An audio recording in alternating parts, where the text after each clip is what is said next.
Computation of profit और gains of business और profession को हम लोग चैप्टर कर रहे हैं। ये फॉर्मेट है, 15 मार्क का क्वेश्चन आएगा, समझ पा रहे हैं। अभी हम लोग कर रहे हैं profit from business. Profit from business निकालना एकदम आसान है।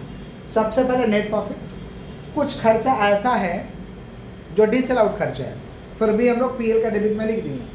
कुछ ऐसा खर्चा है जो फालतू खर्चा डिसेल आउट खर्चा है, फिर भी उसको पीएल का डेबिट में लिख दिए हैं, तो ऐसा खर्चा को ऐड करेंगे। माने ऐसा खर्चा जो बिजनेस का नहीं है, फिर भी हम पीएल में लिख दिए हैं, तो इस तरीके के खर्चे को ऐड करेंगे।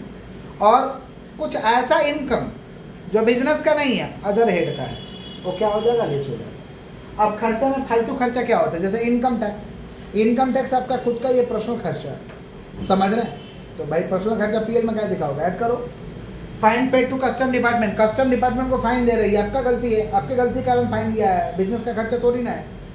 प्रोविजन फॉर बैड डेट, शंका है कि पैसा डूब जाएगा, तो डूबा नहीं ना है, शक है, शक पे मत जिंदा रहिए, डूब जाएगा तो देखिए, समझे। डेप्रिसिएशन, ये सब फालतू खर्चा ऐड होगा। डोनेशन, दान दिए हैं, दान देना चाहिए, वो तो आपका इच्छा के मुताबिक है ना, दान क्यों दिए, बिजनेस का खर्चा थोड़ी, ऐड करिए। वेजेस टू डोमेस्टिक सर्वेंट, घर का नौकर को हम वेजेस दिए हैं, घर का नौकर को वेजेस दिए और बिजनेस में लिख दो, बिजनेस का खर्चा है, ऐड करिए चुपचाप। LIC प्रीमियम, LIC देते हो, घर का खर्चा है क्या, LIC देते हो तो पर्सनल खर्चा है, बिजनेस का खर्चा है क्या, LIC प्रीमियम नहीं है, ऐड करो। इंटरेस्ट ऑन कैपिटल, कोई बिजनेसमैन कैपिटल पे इंटरेस्ट नहीं लेता है, ये बिजनेस का खर्चा नहीं है, ऐड करिए। सैलरी ऑफ ओनर, मालिक सैलरी लेता है, बिजनेस का मालिक कहीं सैलरी लेता है जी, नहीं लेता है, यह बिजनेस का खर्चा नहीं, ऐड करिए। और प्रिलिमिनरी एक्सपेंस, माने कंपनी को चालू करने का खर्चा, कंपनी चालू करने में तो बहुत खर्चा रहता है, उस सब खर्चा को बिजनेस का खर्चा मान रहा नहीं है, बिजनेस का वो खर्चा वो होगा, चालू करिएगा तो, समझ पा रहे हैं। किसी भी चीज़ को चालू करने में पैसा लगेगा ना जी, तो उसी को कहते हैं प्रिलिमिनरी एक्सपेंस। क्या कहते हैं, तो ऐसा दिखाई देगा खर्चा तो ऐड कर देना, ये सब दिखाई देगा तो क्या करना, ऐड। क्या क्या है एक बार फटाफट याद करवा दे। Income tax fine, income tax, provision for bad debt, depreciation, donation, wages to domestic servant, LIC, interest on capital, salary of owner, preliminary expense, ये सब ऐड। इनकम है लेकिन वो अदर हेड का है, बिजनेस का इनकम नहीं है, इनकम है लेकिन वो अदर हेड का है, बिजनेस का नहीं है, तो लेस हो जाएगा। जैसे डिविडेंड, भाई अदर हेड का है, लेस होगा। बैंक इंटरेस्ट अदर हेड का है, लेस होगा। Bad debt recovery other head का है, लेस हो जाएगा। और depreciation as per IT, income tax कहता है ना, हम आपका डेप्रिसिएशन नहीं मानेंगे। मेरा एक IT का नियम है अंडर सेक्शन 32, जो कि फर्स्ट क्लास में कैलकुलेशन दिखाए थे, वो वाला डेप्रिसिएशन मानेंगे। वो दिया रहेगा निकाल के, नहीं दिया रहेगा तो निकाल देना, नहीं दिया रहेगा डेप्रिसिएशन तो एक ठो वर्किंग करके निकाल देना, जैसे निकाल रहे हो। और दिया रहेगा तो ओके वही लिख देना, और नहीं दिया रहेगा तो वही डेप्रिसिएशन को मान लेंगे, depreciation as per IT। Depreciation as per माने जो डेप्रिसिएशन यहाँ ऐड किए वही लेस कर देंगे, जो ऐड किए वही, अब कुछ दिया ही नहीं तो मान लेंगे वही IT का है, इनकम टैक्स का है। समझ रहे हैं क्या बोल। Adjustment of stock, adjustment of, सुनिए, कभी कभी स्टॉक को एडजस्टमेंट करना पड़ेगा, कैसे करना होगा देखो, ये देखो, ये ट्रेडिंग अकाउंट है, इधर में अगर आप क्लोजिंग स्टॉक ज़्यादा लिखोगे, क्लोजिंग स्टॉक अगर ज़्यादा लिख दिए, ओवर वैल्यू ज़्यादा लिख दिए, अगर क्लोजिंग स्टॉक इधर ज़्यादा लिखोगे तो प्रॉफिट ज़्यादा आएगा। क्लोजिंग स्टॉक का अमाउंट ज़्यादा लिख दोगे तो प्रॉफिट क्या आएगा, ज़्यादा आएगा। कहाँ इधर जोड़ते हैं इधर, तो इसमें ज़्यादा लिख दोगे तो प्रॉफिट ज़्यादा आएगा, और कम लिखोगे तो प्रॉफिट कम आएगा। तो अगर इसको ज़्यादा लिखे हो माने ओवर वैल्यूएशन, माने क्लोजिंग स्टॉक अगर ओवर वैल्यूएशन है माने प्रॉफिट ज़्यादा हो गया, क्लोजिंग स्टॉक ओवर वैल्यूएशन माने प्रॉफिट, तो क्या ज़्यादा क्यों, लेस करो, गलत चीज़ है ना, जानबूझ के आप ज़्यादा लिखे हैं, तो over valuation of closing stock less होगा। देखो यहाँ over valuation of closing stock क्या हो जाएगा, क्योंकि प्रॉफिट आप ज़्यादा कर दिए हो। और यहाँ पे क्लोजिंग स्टॉक कम लिखोगे तो इधर जोड़ोगे इधर घटाओगे, कम लिखोगे तो प्रॉफिट कम होगी, कम लिखोगे तो प्रॉफिट, तो कम लिखो तो क्या है, कम लिखो, प्रॉफिट कम किया तब ज़्यादा करो उसको, तब क्या होगा, ऐड होगा। क्या होगा, ऐड। क्या होगा भाई, तो यहाँ देखो, under valuation of closing stock add होगा, over valuation of closing stock less होगा, under valuation of closing stock add होगा। इसका उल्टा ओपनिंग स्टॉक में, इसका उल्टा अगर ओपनिंग स्टॉक डेबिट में कम लिखे हो तो कम माइनस होगा ना। अगर यहाँ पे कम लिखे हो तो इधर जोड़ेंगे इधर घटाएंगे तो कम माइनस होगा, और कम माइनस होगा तो प्रॉफिट ज़्यादा हो जाएगा। कम माइनस होगा तो प्रॉफिट ज़्यादा होगा तो क्या करो, लेस करो। तो under valuation of closing stock less होता है, sorry under valuation of opening stock क्या होता है, लेस होता है। Under valuation of opening stock क्या होता है, और इधर में ओपनिंग स्टॉक ज़्यादा लिख दिया, पैसा ज़्यादा लिख दिया। ज़्यादा लिख दिया माने सुन रहे हो, ज़्यादा लिख दिया मैंने प्रॉफिट कम आएगा। तो काहे प्रॉफिट कम ला रहे हो, ऐड करो। यहाँ देखो over valuation of opening stock क्या होगा, ऐड होगा। माना ओपनिंग स्टॉक कम लिखे माना प्रॉफिट ज़्यादा है तो लेस करो, और ओपनिंग स्टॉक ज़्यादा लिख दिए माना प्रॉफिट कम है तो क्या करो, ये याद कर लेना। ठीक है, क्लियर है। ऐड वाला को ऐड कर देंगे, लेस वाला को लेस कर देंगे, तो जो आएगा वो क्या आएगा, PGBP, profit and gains of business और प्रोफेशन। प्रॉफिट और गेन्स ऑफ बिजनेस, और एक सम करते हैं अपने बुक का 378 पेज, सम नंबर 22। ये 2008 में आया हुआ है, और जो लोग वीडियो से कर रहे हैं आप लोगों को थंबनेल में लगा देंगे। नहीं भाई डिस्क्रिप्शन में नहीं मिलेगा, फोटो है तो थंबनेल में लगा देंगे, वहाँ से स्क्रीनशॉट ले लीजिएगा। आइए 22 नंबर आ गए हैं, देखिए देखिए देख रहे हैं 22 number. From the following profit and loss account and other relevant information compute total income of Shri Ratan. Total income निकालना है, सुनिएगा कैसे होगा। सबसे पहले नीचे से आते हैं, देखिए तो सबसे पहले नीचे में क्या है, नेट प्रॉफिट कितना दिया हुआ है, 1,20,000। नेट प्रॉफिट कितना दिया हुआ भैया, 1,20,000। तो नीचे से पहले लेंगे, यहाँ पे फॉर्मेट कर लेते हैं, हेडिंग तो वही हो जाएगा, computation of profit and gains of business और प्रोफेशन, और टोटल इनकम है तो टोटल इनकम हो जाएगा। तो यहाँ आपका ये पर्टिकुलर्स, डिटेल, अमाउंट। सबसे पहले लिख देंगे नेट प्रॉफिट। नेट प्रॉफिट कितना दिया हुआ बताइए तो, 1,20,000। 1,20,000। ये वाला हेडिंग लिख देंगे, expenditure disallowed but debited in PL account. Add expenditure disallowed but debited in PL account। Expenditure disallowed but debited in कौन सा अकाउंट, PL अकाउंट। चलिए आगे बढ़ते हैं। देखिए नेट प्रॉफिट हो गया, नेट प्रॉफिट के ऊपर क्या एडवर्टाइजमेंट नहीं आएगा, ट्रैवलिंग एक्सपेंस नहीं आएगा, जीएसटी नहीं आएगा, सब बिजनेस का खर्चा है। डोनेशन ये बिजनेस का खर्चा नहीं ऐड होगा। देख रहे हो डोनेशन कितना भैया, 10,000। फिर क्या है थोड़ा बताइए, डेप्रिसिएशन ऐड होगा, कितना है, डेप्रिसिएशन कितना है। फिर क्या है जी, प्रोविजन फॉर बैड डेब्ट ऐड होगा, ये बिजनेस का खर्चा नहीं है। फिर क्या है, कितना प्रोविजन फॉर बैड डेब्ट, थोड़ा मदद करिए क्या। फिर क्या दिया हुआ है, फाइन तो बिजनेस का नहीं ऐड होगा। फाइन कितना है, फाइन। फिर क्या है, इनकम टैक्स बिजनेस का नहीं ऐड होगा, कितना है, 8,000।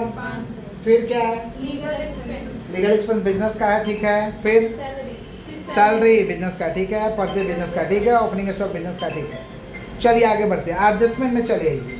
Both opening and closing stock, अच्छा इनकम है, इनकम देखो, इनकम देख रहे हो, और इनकम साइड में देखो डिविडेंड है, बैड डेब्ट रिकवरी है, बैंक इंटरेस्ट है, सब क्या हो जाएगा, लेस हो जाएगा। क्या हो जाएगा, इनकम साइड में देख लो भाई, यहाँ पे लिख देंगे less income credited,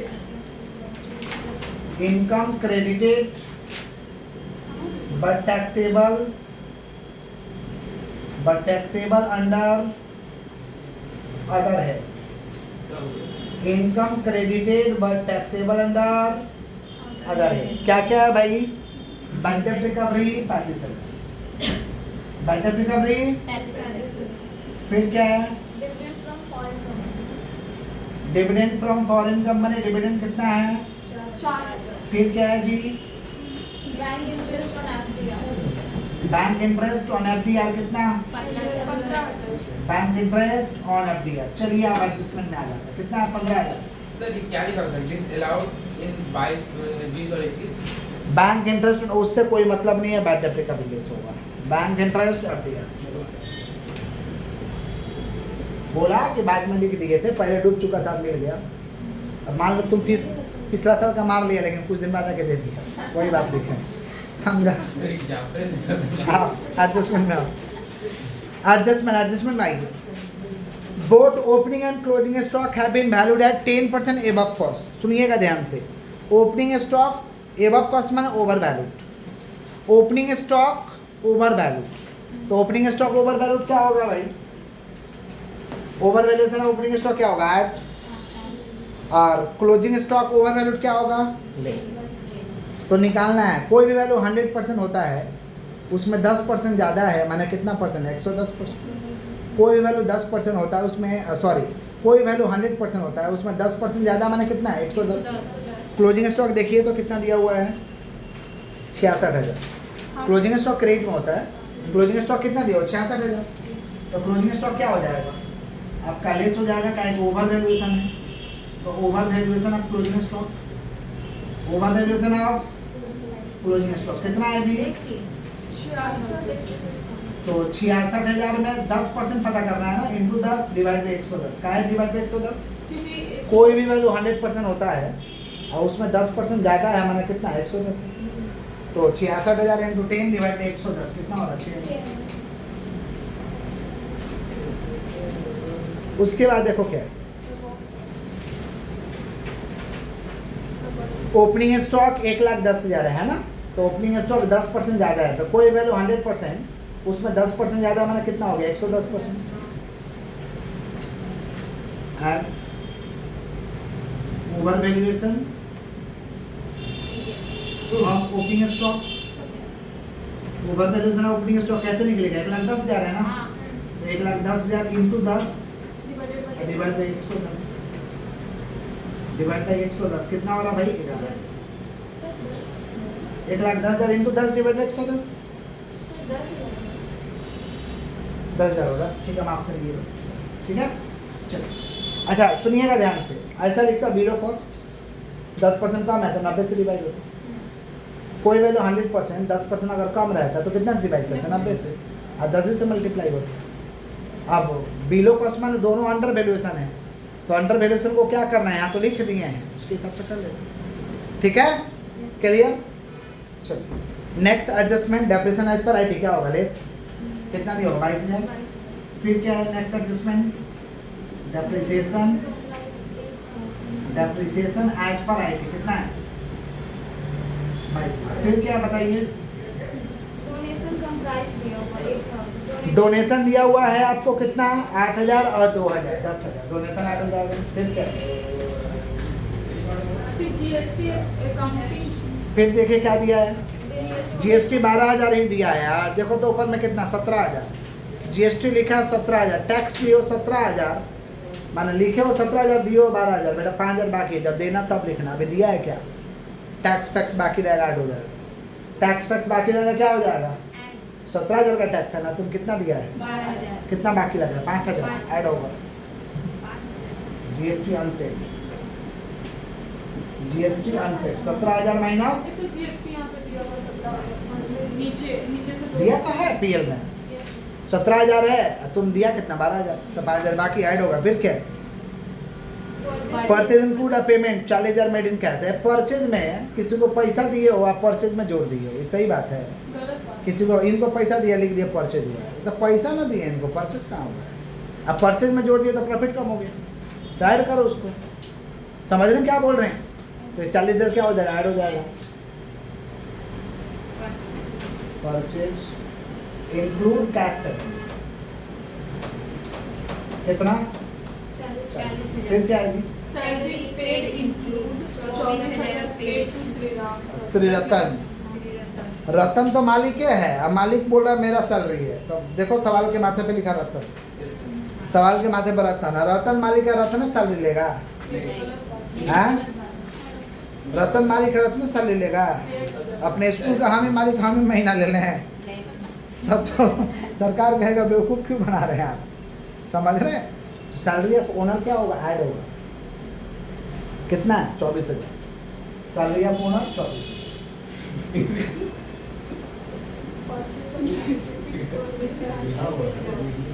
percentage of scientific research नहीं आएगा, ये सब नहीं आता है। समझ गए? अब तो कुछ है नहीं, सारा एडजस्टमेंट कर चुके हैं, बैलेंस करते हैं। इसको जोड़ के यहाँ निकाल देंगे, देख रहे हो, और इसको जोड़ घटा के यहाँ निकाल देंगे। पहले जोड़ के यहाँ निकालते हैं, कितना हो रहा है। कैलकुलेटर है तो दीजिए, कैलकुलेटर है तो दीजिए। कितना हो रहा है? 10,000 plus 27,000 plus 8,000 plus 12,000 plus 8500 plus 10,000 plus 5,000 plus 40,000 plus 44,500। 1,44,500। तो 1,44,500 जोड़ देंगे ऊपर वाला, तो 1,20,000 प्लस 1,44,500 2,64,000 2,64,500 2,64,500। अब इसको एडजस्ट करके बाहर निकाल देंगे।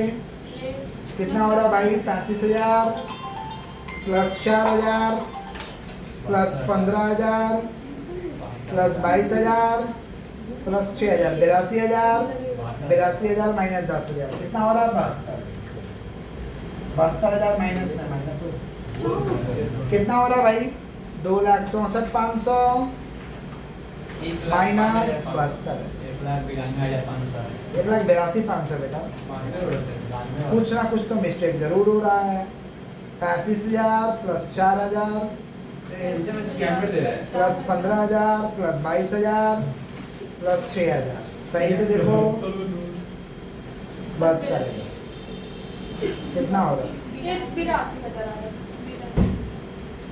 2,64,500 यहाँ पे यानी कुछ मिस्टेक हो रहा है, देखो तो सही से बैलेंस करो।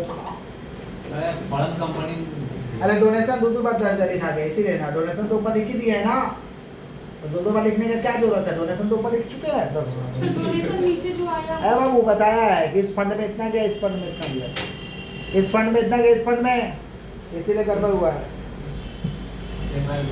1,34,500 जो कितना हो रहा है? 1,20,000 प्लस 1,34,500 2,54,500 2,54,500 माइनस 72 1,82,500 ये हुआ प्रॉफिट फ्रॉम बिजनेस।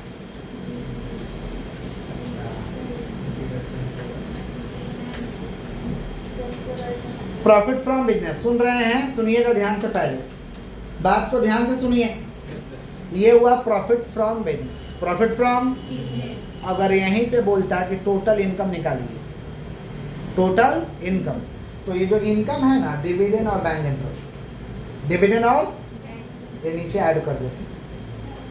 मतलब डिविडेंड और बैंक इंटरेस्ट जो अदर हेड का इनकम है, डिविडेंड बैंक इंटरेस्ट तो अदर सोर्सेस का है ना, तो डिविडेंड और बैंक इंटरेस्ट जो अदर सोर्सेस का है, इसको नीचे में यहाँ ऐड करते हैं, तो आता gross total income, gross total, और यहाँ से डिडक्शन लेस किया जाता है। डिडक्शन माने होता है छूट। डिडक्शन माने क्या होता है? डिडक्शन माने छूट। डोनेशन का डिडक्शन ना 80G में मिलता है, डोनेशन का डिडक्शन 80G में मिलता है। अगर नाम वाला डोनेशन है तो 50% छूट मिलता है, अब बिना नाम वाला है तो 100% पूरा छूट मिलता है। दान करोगे ना तो छूट मिल जाता है, नाम वाला है, समझ रहे क्या बोल रहे हैं, तो आधा छूट मिलेगा। अब बिना नाम वाला है, समझ पा रहे हैं, तो आपको 100% छूट मिल जाएगा। समझे? तो प्रॉफिट फ्रॉम खाली बिजनेस पूछा तो यहीं पे ख़त्म हो जाता, और टोटल इनकम पूछता तो जो दो इनकम है ना, डिविडेंड और क्या, बैंक इंटरेस्ट, डिविडेंड और ऐड हो जाता। डिविडेंड कितना है? डिविडेंड कितना भैया? 4,000। और बैंक इंटरेस्ट कितना है? बैंक इंटरेस्ट कितना हो रहा है जोड़ के बताइए? 1,82,500 प्लस 4,000 प्लस 15,000 2,15,000। ये हुआ gross total income, gross total. और यहाँ से एक तो डिडक्शन दे दो, less deduction 80G under section 10,000 है। नाम वाला में किया, PM रिलीफ फंड है और चिल्ड्रन फंड है ना, तो 50% छूट मिलेगी। 10,000 का 50%।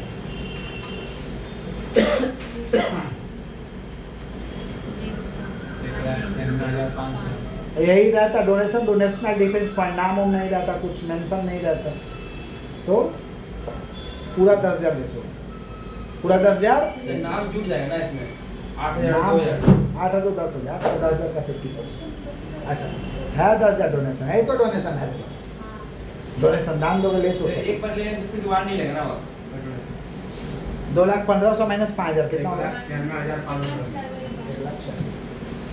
ये हुआ टोटल इनकम।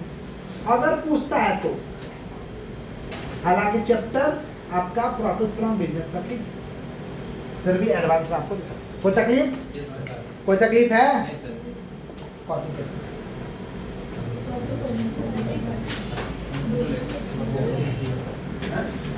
हाँ बहुत ही नहीं ये माथा ऊपर